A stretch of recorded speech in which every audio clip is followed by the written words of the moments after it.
Hello and good morning. Here are my very last paintings for this class. So I got the six small ones. I think these are 8 by 8s. They sell them in a pack of 12 at Blick for about 20 bucks. So I did these and I started doing a little bit more color theory stuff. I was looking into the Joseph Albers and I saw a lot of people actually recommend this book by Richard Mell called Playing with Color. And I checked it out. It was really good. It reminded me a lot of the course materials because a lot of it is about using playfulness with like color, like finding palettes and stuff. So it's really cool.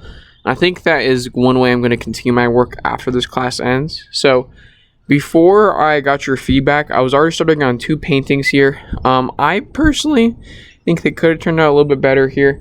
But one I got here, I tried doing a crucifixion because I feel like as an artist, you should do crucifixions. I think they're interesting anyway, but it kind of could have been better. I mean, it's my first one. It just looks like what's it called?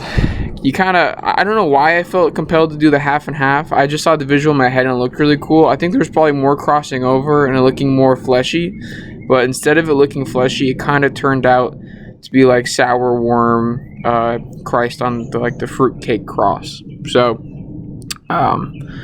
definitely could have been better here. I still kind of like the cross. But yeah, I mean, it's not bad. I think I tried the solid black background because I thought it would be better for this kind of piece. But I actually think something slightly more dynamic would have been good. At least like a corner in a room or something. I don't know.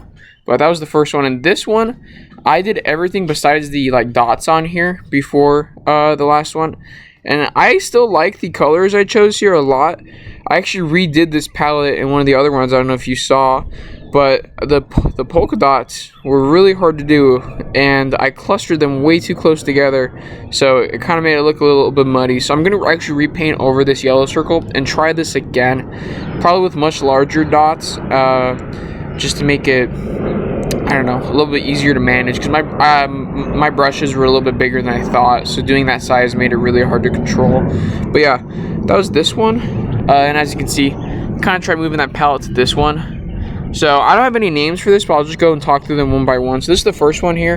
This is just a monochromatic kind of like color study pretty much, and I thought this one was really it was fun. It looks like the kind of like painting you'd see at like Bed Bath and Beyond or something, and it'd be stretched out really big, and it's just a print, and it costs like 50 bucks. So it was kind of cool to paint something like that. I never thought I would, so that's cool.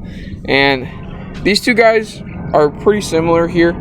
I pretty much just, at least this one, I just painted with, it was crimson red, white and black. It was one of the studies in the Richard Mell book. I thought this one was really cool. It'd be really cool to do a bigger one like this. I'm not sure how visually interesting it is, but I had a lot of fun with it. It's like a frustrated love kind of thing, because it's got like all the pinks, but they're very emotive. Same with this one. I thought this one was interesting because it was similar but much more darker tones here. Hopefully it comes across on camera. I like this one a lot. It was really fun. With this one here, I tried doing complementary colors, and I found out it's really easy to make them look muddy if they start blending together. Because at first I thought them blending looked really cool, but then when I dry it, and it kind of just looks okay. But definitely a good start here. And here's these last two guys.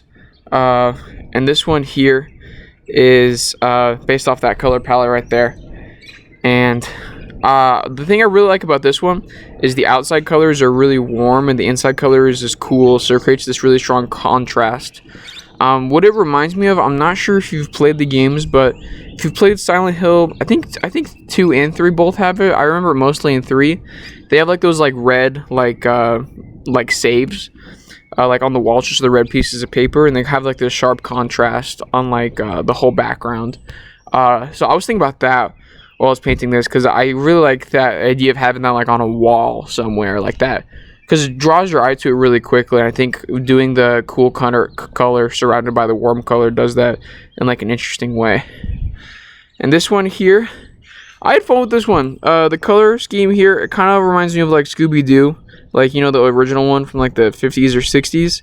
I was really contemplating that like teal square in the center. When I put on it initially, I got upset because I thought it looked stupid. But after sleeping on it, I think I like it. It's it'd be really fun to do a whole painting like this. I think after this class ends, I'm gonna try some like figure studies or something, because it would be cool to mess around with that or something. But yeah, that's pretty much it for these guys. I wanted to show off my palette because the class is pretty much over now.